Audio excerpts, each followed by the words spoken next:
A new Christmas arrives, plummeting on us with the scary speed of time. The famous recurrence presents itself the same every year, preserving its charm untouched through the cataclysms and centuries. Rivers of words have been said about Christmas. Hundreds of books, thousands of stories and poems have been written. At first sight, it seems like a good dose of courage would be needed to talk about it some more. But it's not true. You can never speak enough of it. Christmas comes back every year on the same 25th day with mathematical precision. Hence, it's not a rare thing. Everybody knows how it looks. Everybody could describe what will happen in their respective houses, down to the specific minute.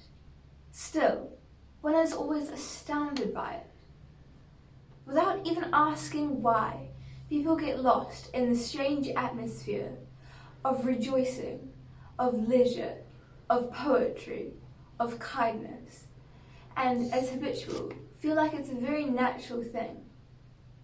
But deep inside, there's the astonishment, the disbelief. How is it possible that a day which is so different from all the other 364 days of the year exists? How do you explain that for the occasion humanity behaves in exactly the opposite way to usual? Certainly, it's an extraordinary phenomenon, one of the most extraordinary phenomena that ever happened on Earth. The more you think about it, the less you understand it. A matter so terribly different from all the rest. Try to think about it, please. The situation is as follows. There's an important anniversary to solemnize. The most important, actually. Well, here is where the incredible thing begins. What do men decide to do to celebrate the utmost recurrence of the year?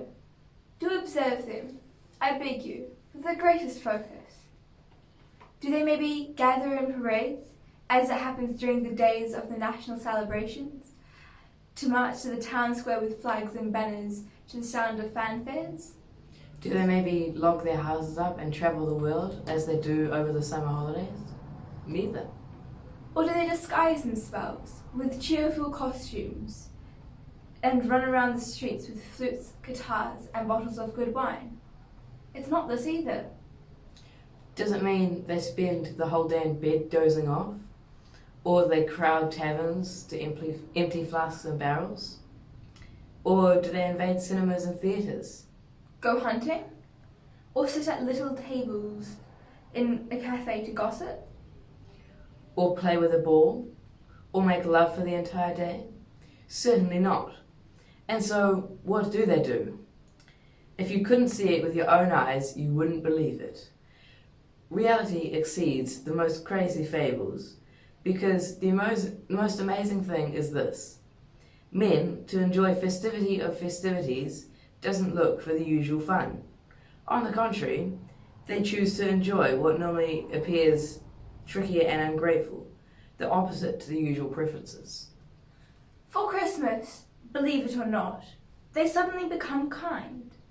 They put effort into adhering the most irksome commandment of our Lord Jesus Christ, which is to love thy neighbour with the most honest enthusiasm. What happened? Have they all gone mad? Or is this an advance, a feeling, a dress rehearsal for a future age, still far away, but for sure one day will come, when malice, hatred, and egoism will disappear from the human society? Whatever the reason, look at them one by one. The hand used to hit now caresses. The mouth used to swear now smiles. The greedy is generous. The envious is delighted by his colleague's success. The vengeful is ready to forgive. Yes, sir, on this day, men and women find more satisfaction in the joy of others than in their own. And this, except mistakes, can be said to be a beautiful miracle. But this is not the end, not everything yet. Watch out for what's coming next. You instinctively think, so much kindness, so much love for others is surely a splendid thing, but it must need a lot of effort, sacrifice, labour. Who knows what weight for men sustains such a strain without any preventive easing? Not at all. Actually, it's quite the opposite. If you were to watch them, it looks like they've never been better. Such happy faces, such benevolent gazes, such bright smiles, such sweet words full of tolerance and compassion. What is normally a punishment, which is to sacrifice ourselves for our neighbours, becomes light, satisfaction, bliss. They're happy, light as a feather. This is the prodigy of Christmas, about which one will never write enough, since it's so beautiful and mysterious. One great enigma remains unsolved. If during this day men find so much joy in being good, if they truly feel at peace with themselves, why don't they persevere? Why don't they give in?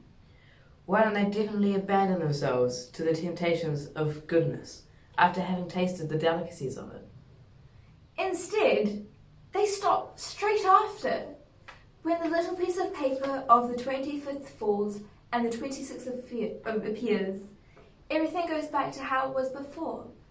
The worries, the hard faces, the mean eyes, The greed, the swear words, the rage fits. the curses, the egoisms, the unrest. As if Christmas had only been a dream, or a shameful guilt to hide, or a fleeting madness too dangerous to indulge into. For 24 hours, men find the utmost joy in doing what God desired them to do. And straight after, without explanation, they go back to their bleak habits. Why this turnaround? Here it is a problem that we couldn't decipher. Why being good for just one day, and that's it, until the next year? Yet, they look happy. They look happy. Weird race men. Very weird. Lucky who understands them.